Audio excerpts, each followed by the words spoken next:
This one had been a long time in the making, I suppose. I have a superconductor concept. I never really made them because they're shitty as fuck to make, and it makes no sense to manufacture them in mass.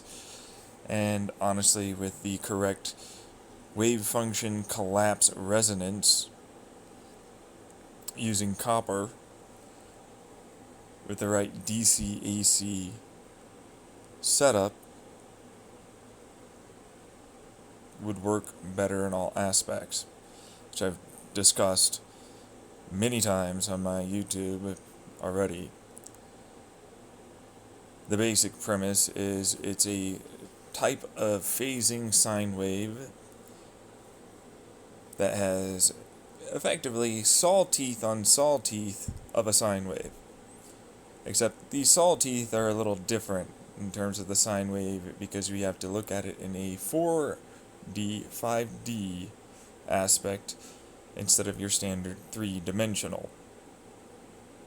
3-dimensional is fine if you want to go sine wave equal vertical. If you look horizontal, then you turn that horizontal to you looking dead on, and then you have horizontal with a weird corkscrewy horizontal kind of nature that pops up every so often with this weird other diagonal horizontal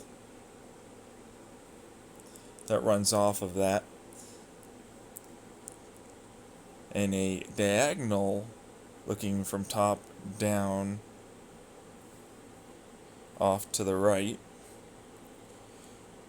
from the left side, as you'll see that given sine wave if you were to imagine it on an oscilloscope.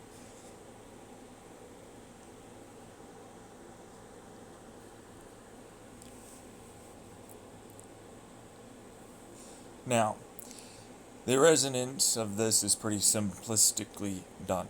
The outside and then the inside core of whatever the cable is, because this is meant mostly for very long distance travel of electricity. Mostly. It can be used for small little electronic components. But instead of making a bunch of sine waves and other bullshit, it's like, why don't you do it? It's like, well, I'm SMI, I have no income, so I'm seriously mentally ill, I'm trying to get on SSDI, I have a GED, and I dropped out of community college. I don't have any fucking at all materials. So why don't you do it, you fuck up, just total retard? Why are you going after someone like that? What makes you feel as though that's acceptable? The person that views themselves as better than me and more legitimate and credible.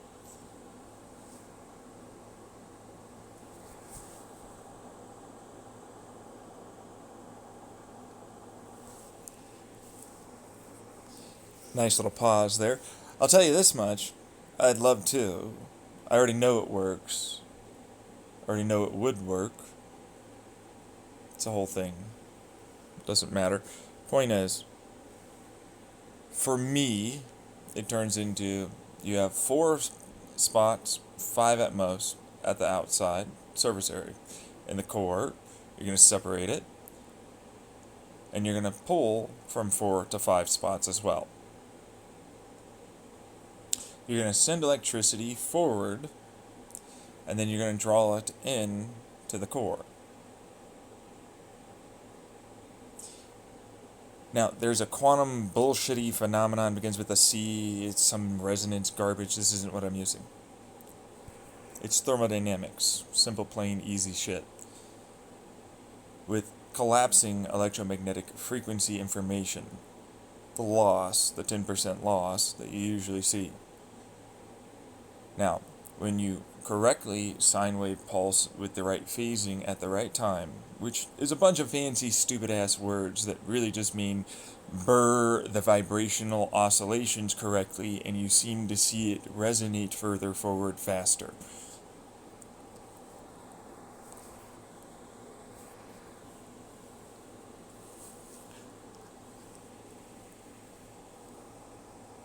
That's all it really ever has genuinely meant.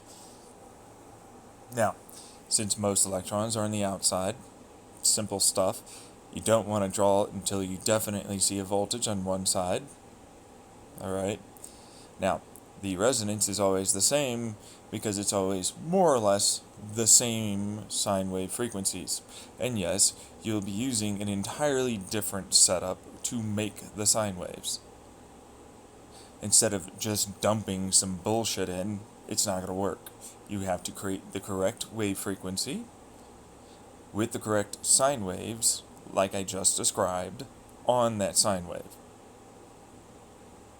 Phased appropriately to collapse in a continuational frequency resonance to the tip. But see, the thing is it will go back towards the center.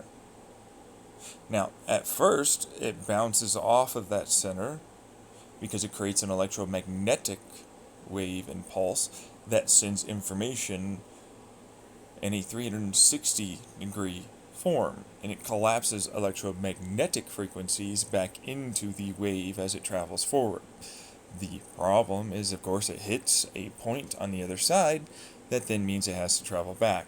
Once it starts traveling back, it'll then start bouncing off of that, and the information will need to be exchanged appropriately, which means you have to draw that information back in and send it back in to the information that you're putting in forward.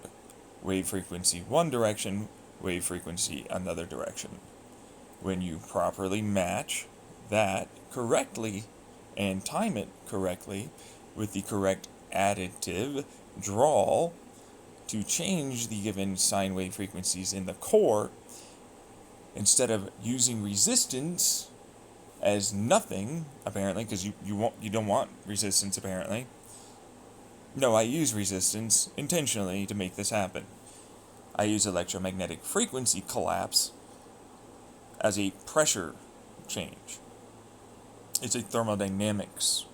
Kinetic, thermal. Thermal, chaotic. Kinetic becomes ordered. I'm using thermal loss to create a kinetic gain in quantum mechanics standard model speak. Using the standard that we already have, creating a diagram of Feynman's diagram, you'll understand the order of magnitude that consistently keeps happening when you do this appropriately. Where it doesn't create a virtual particle or any of the rest of it, it simply makes the electron no longer move over into a weighted position of likelihood of making a frequency. It doesn't tunnel like your other bullshit little quantum mechanics resonance crap, which burns electricity in its own right and can only be stable for so long, regardless of pressure and material. This is stable to an enormously high amount of current, amp, and volt. That is why I do that instead, because it's easy, far easier than some superconductor. You just gotta do it right. Most of you don't. It's already been seen, to a certain degree, every puzzle piece I just said, in genuinely published physics articles that are peer-reviewed and tested to be just fine and dandy as to working. Now, I'm not going to go through that because you're a PhD. You should know this. You're an entropy thermodynamics PhD. You're this. I'm not going to do it. No. This is just me talking. This isn't me trying to prove anything. I don't give a fuck about you. I don't care about proving shit to you. I don't care. You're a piece of shit to me, so no.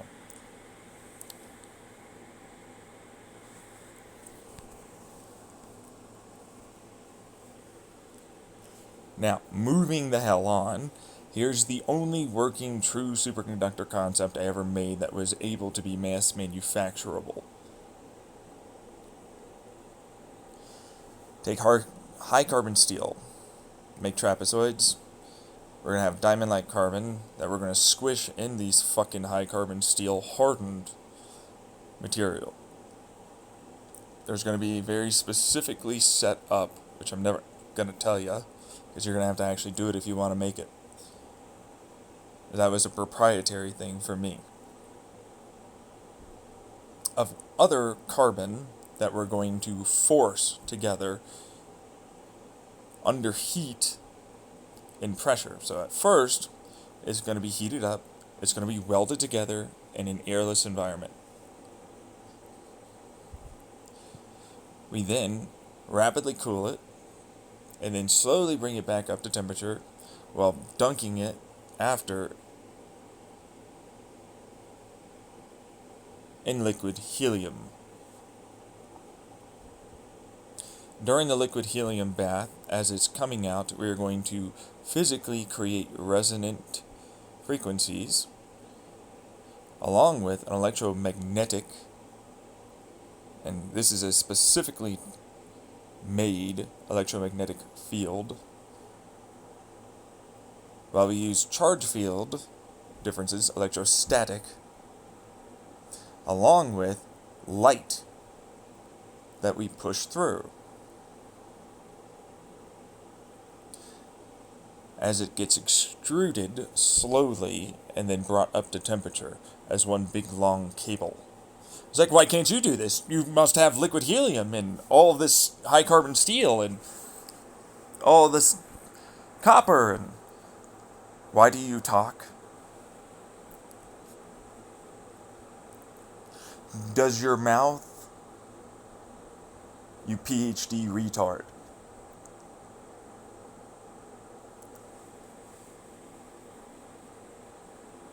Not understand that it's being made to do something that will cause physical harm to it?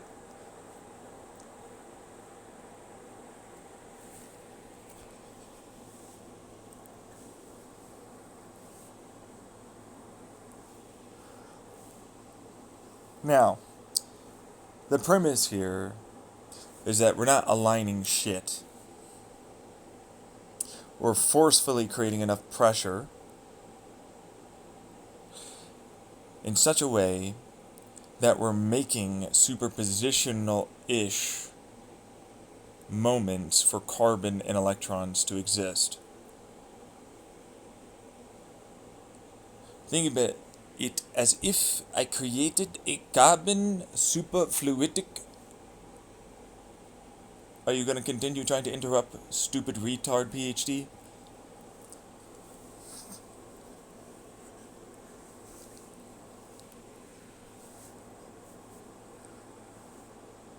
Soup that is never really there like that. That's right, there's no superposition, there's no entanglement, there's no nothing. But what we did was we captured a large amount of the light that is always going to be present in a substance like this to reflect back consistently or be absorbed out.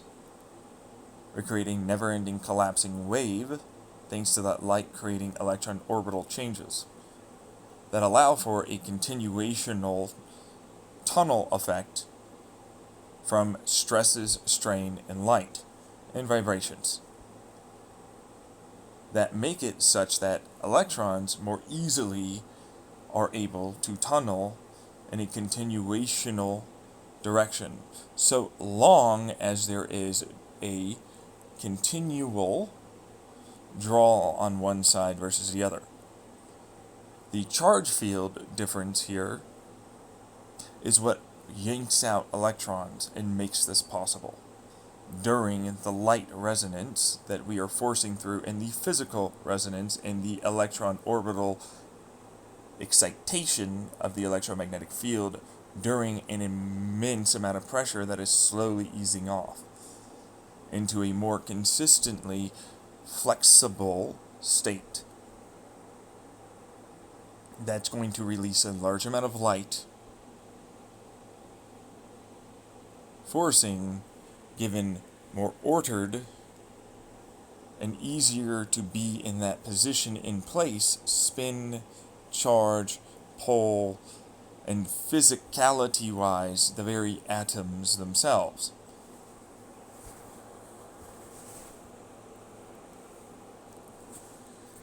Then it can be deployed in a much larger way, because as it gets extruded out, instead of a square, it turns into a round cable that we will insulate just like any other.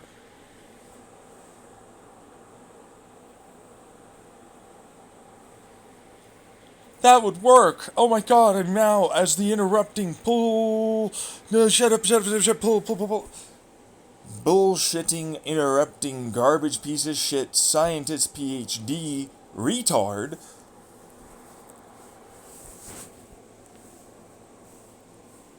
now suddenly thinks it's smart and will work.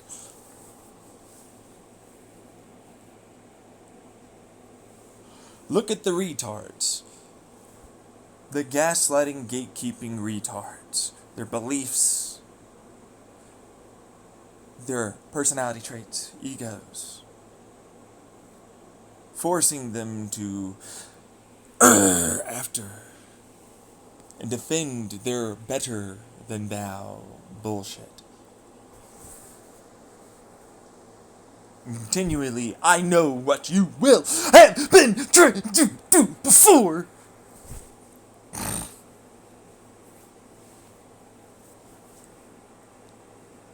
You were trying to do it.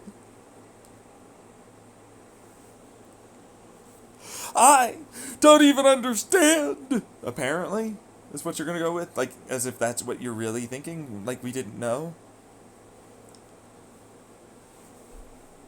Anyways, diamond-like carbon becomes a polycrystalline diamond-like carbon. The carbon, I'm not gonna tell you. Experiment. That's proprietary for me.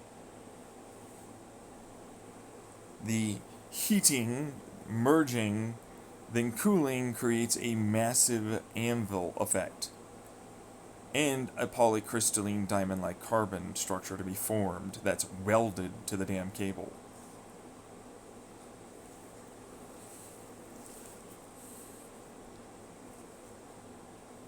Alongside of cooling it creates an even greater amount of pressure.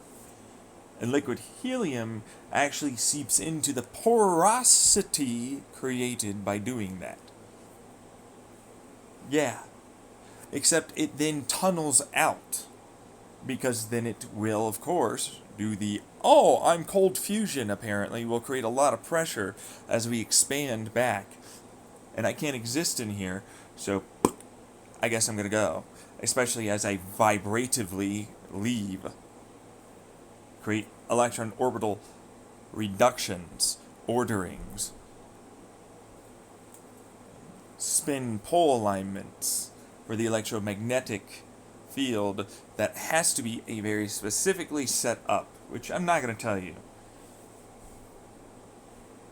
Especially with the given light and the charge field differences. But you know about why the charge field differences are there now.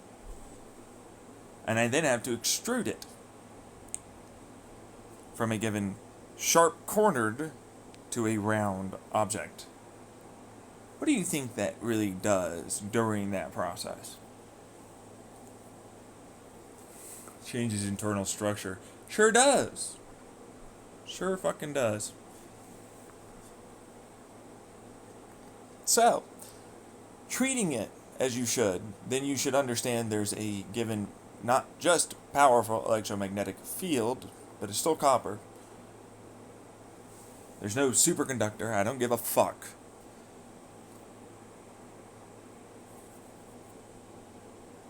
Right. So, I don't have to. And then the physical resonance. How did I make that happen? Do you know what I did? For me, it was meant to become a company product. That's what I started it out as, because the world we live in isn't about, oh, I made a thingy thing. It's about making something that ultimately is usable fast and can be produced in mass easily. Alright. I mean, I had to go to use the restroom, so I paused it. That's why the sudden shift in tonality is there. Now, the reason why, for me, this works is pretty obvious. I stated as to why. But also, it's forcing a electromagnetic frequency to go up against a not in any way what you probably imagine it to be permanent magnet frequency.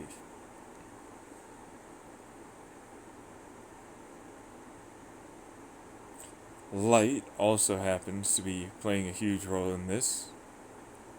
Field collapses are no longer a thing, and instead they are created to help order the whole given internal structure.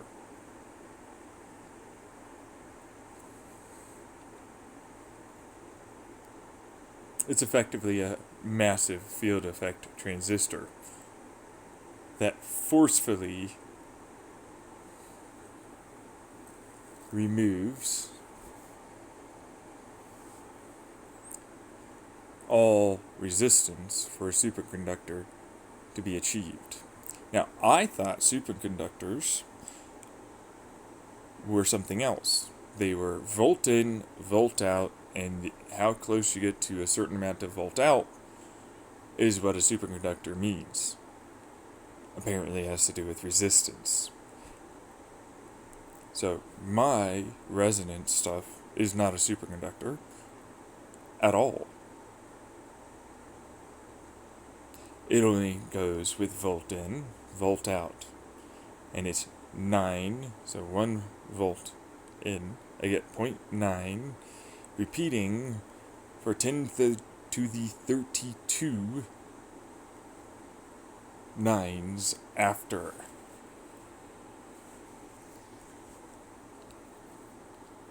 Now, there is a degree of loss at first, but it doesn't really matter after that.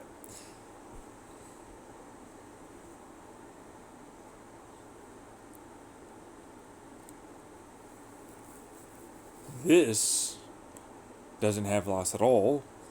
It's not really, technically speaking, room temperature, because it's not exactly going to be room temperature in the internal structure as it heats up and cools off and orders itself as electricity goes through.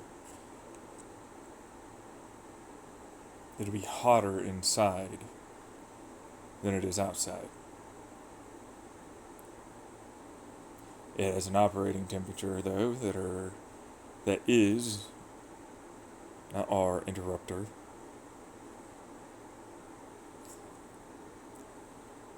just fine for humans to live in. We're talking up to 147 degrees Fahrenheit.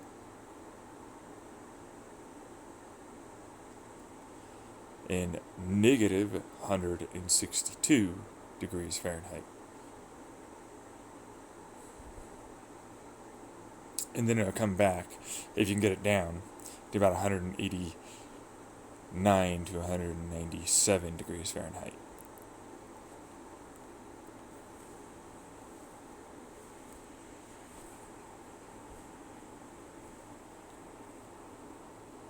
So there's that. So, have fun if you need to get it that cold, I guess. Maybe insulate the cables. Keep them warm somehow.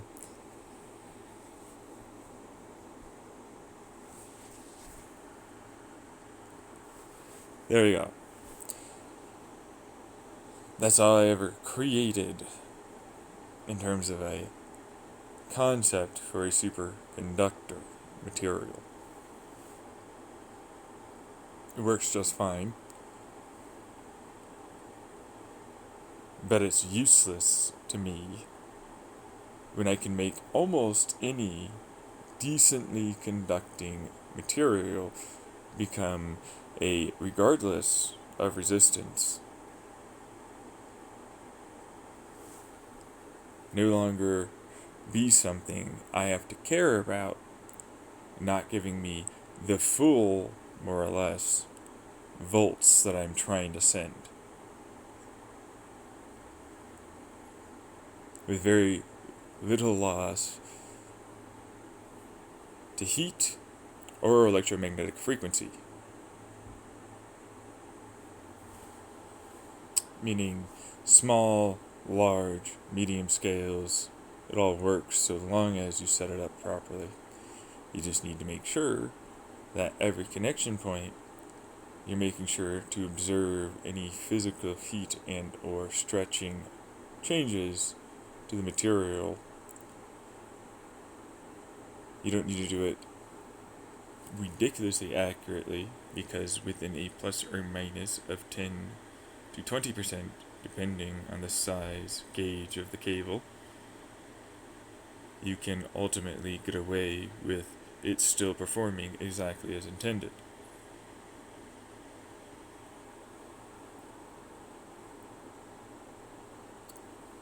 To put it in perspective, for me, I was able, with my brain, my imagination, being able to see all of this, because no PhDs, I'm just really smart, and I can brute force everything, seems like.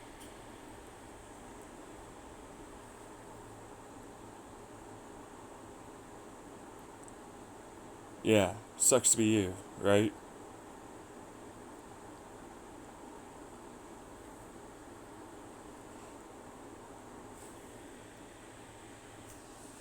It turns it into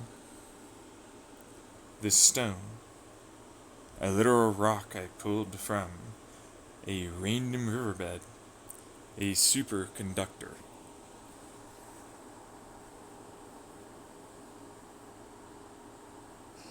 I have no idea what the mineral content is. I just ran the scan, sensing, of the two connecting points and got it to produce what is effectively a no loss of volt electrical circuit.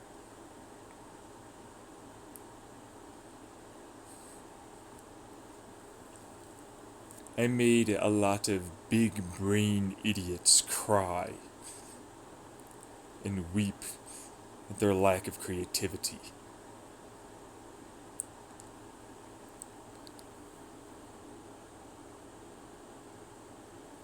It was hilarious to me.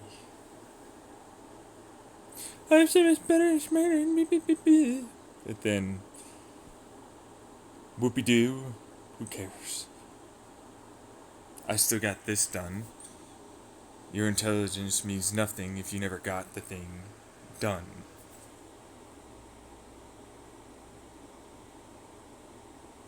At a reasonable cost, performance,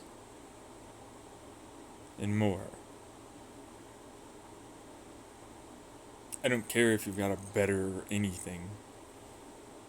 If it's not something feasible to use or make, why would I care? Why would anyone? Doesn't matter. Means nothing. Whoopie-doo, you got something better. So in very specific applications, I'll consider it. I'll go use this in the meantime.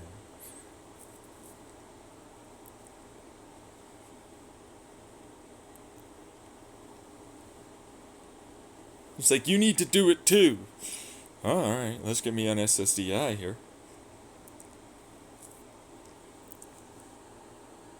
So my seriously mentally ill ass can somehow go toe-to-toe with the supposedly better than me in all ways gatekeeping retard PhDs.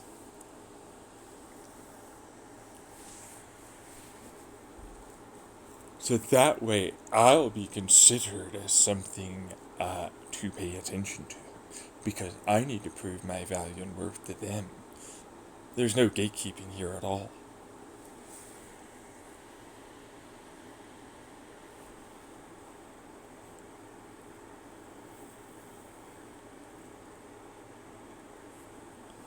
See you later, retards.